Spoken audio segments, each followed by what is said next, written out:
Good evening, classmates. This week we were supposed to talk about an amendment that we found particularly interesting and follow it through some of the recourses and some of the issues that happened with them. I chose to stick pretty close to the time period in which we were studying and not really elongate it and look at it. So I chose to look at the First Amendment, and I wanted to focus on the freedom of religion clause within the First Amendment because it does much more than just the freedom of religion, but I thought it would be prudent to kind of narrow it down and just talk about one aspect of it. The First Amendment's protection included the freedom and protection of religion for the newly formed colonies. Seeing the established Church of England as an origin of issues within the colonies from the outset, we can see how the colonists would be leery when discussing the topic of religious freedom and state-sanctioned religion. The First Amendment itself states that Congress shall make no law respecting an establishment of religion or prohibiting the free exercise thereof. And that is directly from the Constitution, the rhetoric in the Constitution. This at first was a welcome addition to the Constitution by Christians across the newly formed United States, especially among those Christians who were anti-federalists, those who had also lived through some of the tyranny in Britain's history.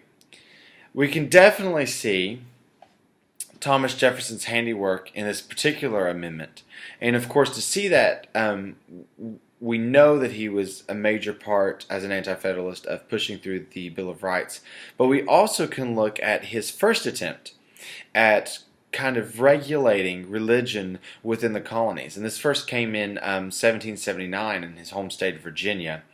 He had written a statute then, and that statute read thusly. It said that no man shall be compelled to frequent or support any religious worship place or ministry whatsoever, nor shall it be enforced, restrained, molested, or burdened into his body or goods, nor shall otherwise suffer on account of his religious opinions or belief, but that all men shall be free to profess and by argument to maintain their opinion in matters of religion, and that the same shall in no wise diminish, enlarge, or affect their civil capacities. I think it's really, really interesting here, some of his language.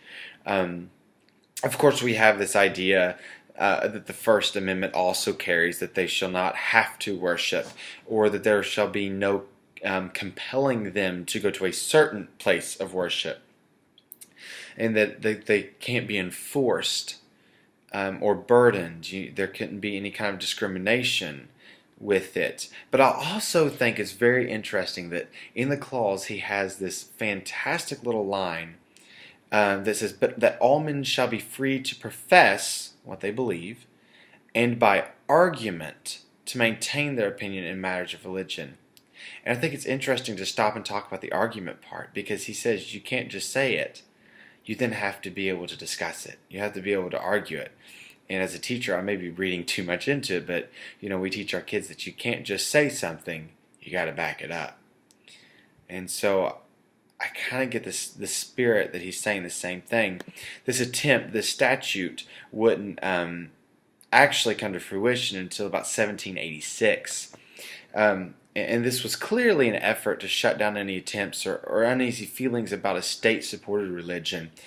But like I said, it wouldn't be passed until 1786. There was a lot of distrust, and agitation wasn't at the right level yet. But eventually, in the 1780s, due to more religious agitation, according to Daniel Dreisbach and his look at Jefferson's view of church-and-state relations, it would be passed. And the overall feeling of that would also carry on further into later times when the First Amendment would be written. Prominently used source on the authority and beliefs behind the Freedom of Religion Clause in the First Amendment is Original Intent by David Barton. David Barton is sometimes been heralded as a fantastic Christian historian, and other times has been disproven in certain realms. But for this book, Original Intent by David Barton, it's a fantastic read. I had to read it in my undergrad, and it was really good. But he explores this entire controversy with the original intent of the court systems and of the speech of our founding documents. And Barton explores the conversations of Jefferson with several entities and popular people before and after the unveiling of the amendments. His correspondence, however, in the Danbury Baptists is particularly interesting to study, especially when we're talking about the First Amendment. The Danbury Baptists, as anti-federalists, heralded the amendments as a wonderful addition to the Constitution, Danbury Baptists being large anti-federalists. However, they did show a lot of concern over the First Amendment. They believe that by including this particular clause, the Freedom of Religion clause in the Bill of Rights, it actually made it a government-given right when they saw it as a God-given right. Thus, it would be government-given, and they worried that the infringement upon religion might one day be an issue, and regulation of religious expression would become an issue. I think it's interesting here to note that their issue would now be seen as an issue still. We could argue now that the government is beginning to regulate religious expression in a myriad of ways, while others could also argue the opposite, that by prohibiting religious rhetoric and practices in certain places, it is actually protecting the First Amendment. It's a dangerous argument to enter, and one that the Danbury Baptists evidently recognized earlier on. Thank you.